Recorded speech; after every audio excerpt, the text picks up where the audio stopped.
Hello and welcome back to Erik Bank and our Healthcare Day. Now it's time to introduce Andrew Udell from Calliditas that is joining us for the presentation today. Nice to see you again, Andrew. Go ahead. Nice to see you too. Next slide, please. Before we start the presentation, please be aware of any forward-looking statements. Next slide, please.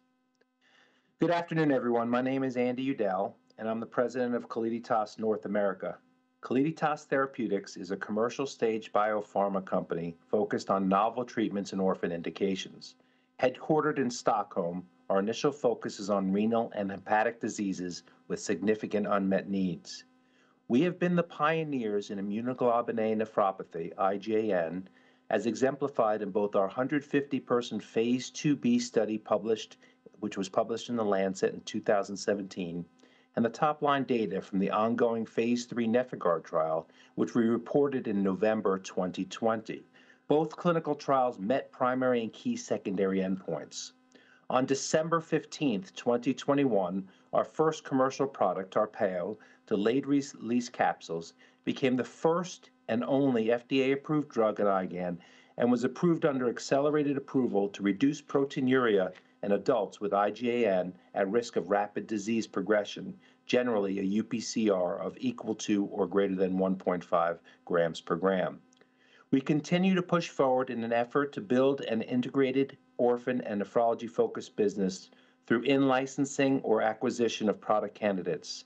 In addition, our strong pipeline is focused on liver and kidney indications and includes our first-in-class NOX inhibitor platform. As you can see at the bottom, we are publicly listed on both Sweden and in the US on the NASDAQ. And please note, this slide was submitted prior to our press release earlier today when we reported our strong cash balance as of December 31st, 2021 of 955.5 million SEK. If you want to switch the slide, please.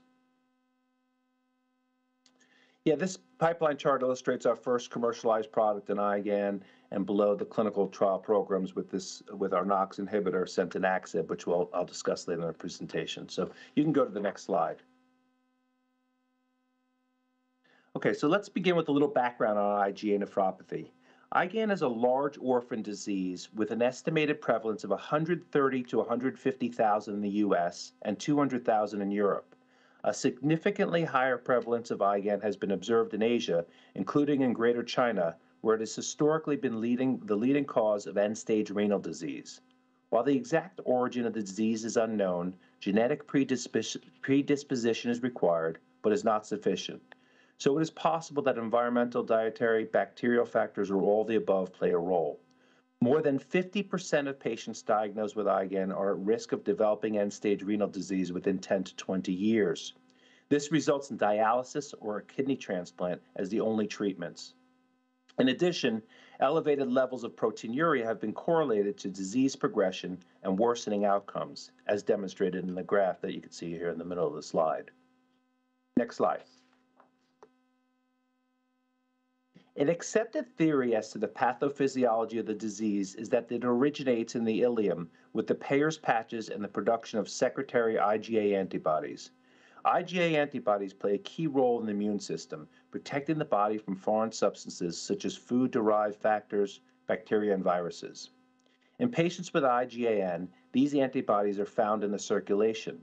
They lack galactose units in the hinge region and are immunogenic, which causes complexes to form between the IgA antibodies and autoantibodies. As you can see at the bottom of the illustration here, these complexes deposit in the kidney where they cause an inflammatory cascade and destroy the glomeruli, which are the filtration mechanism of the kidney. Over time, this reduces the kidney's ability to remove waste products from the blood, and gradually kidney function declines, ultimately resulting, once again, in end-stage renal disease for many of these patients. Next slide. Our lead product, Tarpeo, developed under the name Nefecon, was designed to target the origin of the disease. The product combines a novel targeted release capsule with budesonide, a highly potent and local-acting corticosteroid. Budesonide undergoes a substantial first-pass metabolism with a view that this minimizes the systemic side effects. The delayed-release capsules are enteric-coated to remain intact until they reach the ileum. Each capsule contains coated beads of budesonide that target mucosal B cells present in the ileum, including the Peyer's patches, which are responsible for the production of these galactose-deficient IgA antibodies. Next slide, please. So let's take a look at our phase 3 NefIgArd study. The trial contains two parts, Part A and Part B. Part A included 200 patients. As you can see from the diagram, after screening, all patients remained on optimized RAS inhibition and were randomized to receive Tarpeyo or placebo for 9 months with a 3-month follow-up. During the 3-month follow-up, patients stopped the drug, yet remained on optimized RAS inhibition. The positive top-line data from Part A was reported in November 2020 and formed the basis for accelerated approval for Tarpeyo. Prior to reviewing the results of Part A, let me summarize Part B, which is the post-approval follow-up trial designed to confirm the long-term renal benefits of the observed proteinuria reduction. Part B will consist of a total of 360 patients, which includes those 200 from Part A. All 360 patients will follow the protocol on the slide, which is Part A, followed by an additional 12 months of observation. Readout for the completed trial is expected in early 2023. As you can see here on the right, baseline characteristics from Part A of trial are listed on this chart. Of note here are the mean UPCR of 1.6 grams per gram and the mean eGFR of 58 milliliters per minute. Next slide. The primary endpoint of Part A was reduction in proteinuria. As you can see, the patients taking Tarpeyo had a reduction in proteinuria of 34% compared to 5% for placebo. This is a statistically significant reduction with a p-value of 0.0001. The list of adverse events are on the right side of the chart that you see there, with the majority really being mild or moderate in severity. The most prevalent were hypertension and peripheral edema, listed at the top there. Next slide. So let's take a look at the key regulatory and developmental milestones. So as we discussed, we reported the Part A readout in November 2020. Following this, we completed our recruitment of the 360th patient in January 2021. In the U.S., the NDA was filed in March 2021, and FDA accelerated approval, as I mentioned earlier, was granted in December 2021. In May of 2021, we filed for conditional approval with the EMA, and we have a target opinion date this quarter for conditional approval in the EMA. As stated earlier, the readout of the completed NefIgArd trial will be in early 2023. Next slide. So now we're going to shift gears a little bit and review the U.S. market and the organization development that supports and supporting our commercialization and launch of Tarpeyo. So next slide. And we'll talk about the commercial readiness. Next slide. So first, the U.S. prevalence, as I talked about earlier, is estimated between 130 and 150,000, with more than 50% of patients progressing to end-stage renal disease. End-stage renal disease leads to dialysis and kidney transplant, both of which, as you can see here, are expensive, life-interrupting, and cause a reduction in quality of life. In a recent survey of 188 nephrologists conducted prior to the approval of Tarpeyo, 52% indicated they believe there are few or no effective treatment options currently available. And the nephrologists anticipate that 65% of their IgAN patients will progress to dialysis. Once again, the survey conducted prior to Tarpeyo's approval demonstrated the nephrologists familiar with the product expressed that they were extremely likely to prescribe Tarpeyo to 70% of their IgAN patients. Next slide, please. A key element to launching is market access. In addition to pricing and reimbursement, this consists of trade and distribution, as well as patient services. On December 15th, the day that we got approval, we launched our full-service patient provider support and services program called Tarpeyo Touchpoints. It's designed to streamline access of Tarpeyo for the appropriate patients. The program uses Biologic's Pharmacy Elite model, which contains a hub and exclusive specialty pharmacy services integrated, and it's all under one roof. This includes a dedicated team of care navigators as well as designated rare pod team that contain nurses, pharmacists, and fulfillment distribution team. Additionally, integrated into these services for qualifying commercially insured patients are our copay assistance program. This program in the hub is intended to provide white glove services for all patients that receive our product. Next slide, please. Our U.S. organization consists of experienced leaders in medical affairs, marketing, market access, and sales. Our medical affairs team has been in place for the last few years, educating and meeting with KOLs throughout the U.S., discussing disease pathophysiology and all things IgAN. We've been active at relevant congresses, active publication plan, and have had many interactions, both virtually and in person, with KOLs and thought leaders throughout the country. In addition, we've been supportive and very involved with all the leading IgAN patient advocacy organizations. Our sales force consists of approximately 40 territories. While sales management was in place by the middle of last year, contingent offers were in place and became effective on December 15th for the 40 sales representatives. Our recruitment was focused on rare disease, specialty product, and nephrology market experience. Over 70% of the sales force comes to us with nephrology experience. We feel that's key and very important in getting out of the gates quickly. Our field force is designed for optimal reach and frequency of the approximately 3,500 nephrologists that treat the vast majority of IgA nephropathy patients in the U.S. Upon approval, initial, often inbound interactions have been very encouraging, and as we reported earlier in January, or late in January, I should say, we recorded our first sale and have begun selling the product in January, which is a huge milestone for our company. Next slide. While we're commercializing ourselves in the U.S., we are commercializing via partnerships outside the U.S. We partnered with Everest Medicines in 2019 for Greater China and Singapore. The deal consisted of initial upfront payment of $15 million and up to additional $106 million in U.S. dollars. In addition, the deal consists of royalties on annual net sales at a low to mid-teen percentage. In 2021, we announced our partnership with STADA and in the EEA member states, Switzerland and the UK. The deal consists of an upfront payment of 20 million euro, additional milestones of 77.5 million euro, plus tiered royalties on net sales at low 20s to low 30s percentage. To date, both partners have been excellent and great collaborators. Next slide, please.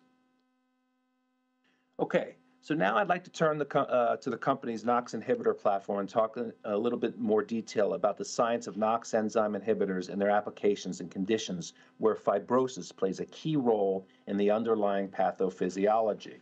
Next slide. We acquired the NOX inhibitor platform in 2020, and our first-in-class NOX inhibitor platform has led to the development of Setanaxib, a new therapeutic class and the first NOX enzyme inhibitor to reach the clinical phase of development. The NOX enzyme family, which comprises 7 different enzymes, are key to the generation of reactive oxygen species. Reactive oxygen species are the central orchestrators of multiple different inflammatory and fibrogenic pathways, and are therefore important in many different diseases where inflammation and fibrosis are involved in the underlying pathophysiology. Setanaxib is an inhibitor of the enzymes NOX1 and NOX4, which are particularly important in inflammatory and fibrotic processes, respectively. Next slide, please. PBC is an orphan disease. It's a progressive and chronic autoimmune disease of the liver, which, if untreated, ultimately leads to liver failure and the need for transplant. Following the promising outcome of a phase 2A clinical trial in PBC, where Setanaxib showed important effects on liver enzymes, liver stiffness, and important quality of life outcomes, we have initiated and started enrolling patients into a global phase 2B/3, double-blind adaptive design study in which approximately 318 patients with PBC, elevated liver stiffness, and an inadequate response or intolerance to UDC, which is the standard first-line treatment, will be randomized to one of 2 doses of Setanaxib or placebo. The treatment period will be 52 weeks. Importantly, doses of Setanaxib elevated in this study are up to 2-fold higher than those in the previous phase 2A trial. These higher doses have been shown to be well tolerated and result in higher exposures, based on a healthy volunteer study conducted last year. After 99 patients have been enrolled and treated for 24 weeks, an interim futility analysis will select 1 dose of Setanaxib to continue into the phase 3 part of this study. The interim futility analysis is targeted for the second half of 2023, and the final analysis, based on outcomes at 52 weeks and 318 patients, is expected in late 2024 or early 2025. Next slide, please. Based on preclinical data, we believe that Setanaxib also has important effects in solid tumors. We know that clinical response and outcomes in a number of solid tumors can be affected by the tumor microenvironment, and in particular, the density of tumor-infiltrating lymphocytes in the tumor. Presence of these cells in tumors is important for checkpoint inhibitors, such as pembrolizumab, to be effective. We know that another important cell called the cancer-associated fibroblasts, or CAFs, which highly expresses NOX4, seem to shield tumors for tumor-infiltrating lymphocytes. Patients with head and neck cancer and tumors with CAF density have poor outcomes in terms of survival. CAFs are identified through this staining. We have found that in relevant mouse models with CAF-expressing tumors, co-administration of Setanaxib with anti-PD-1 checkpoint inhibitor leads to improved outcomes compared to either treatment alone, as you can see in the illustration on the lower right there. Okay, next slide, please. We've therefore designed a phase 2 proof of concept to build on the important preclinical data indicating potential benefits of administering Setanaxib and Pembro together. In this double-blind study, approximately 60 patients with relapsed or metastatic squamous cell carcinoma of the head and neck will be randomized to receive either Setanaxib or placebo. At the time of randomization, all patients will also be started on Pembro using a standard treatment regimen. Patients will have a tumor biopsy prior to randomization and again after 3 cycles of Pembro treatment. Treatment will continue until disease progression, unacceptable toxicity, or investigator or patient decision to continue. Outcomes will include evaluations of tumor size, tumor biology, and other standard oncology trial treatment outcomes. An interim readout is expected in late 2020 with the final data readout in 2023. Next slide, please.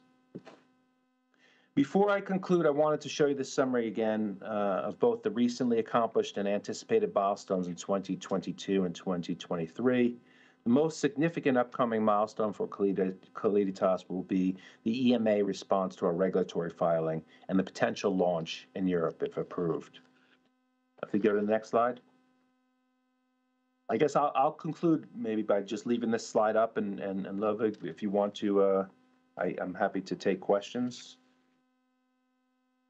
Like that. Thank you, Andy, for the presentation. Great as always. So obviously, what we are all interested in is, can you give any indication on how the sales are progressing? The quick answer is no. I think we obviously reported our first sale in January.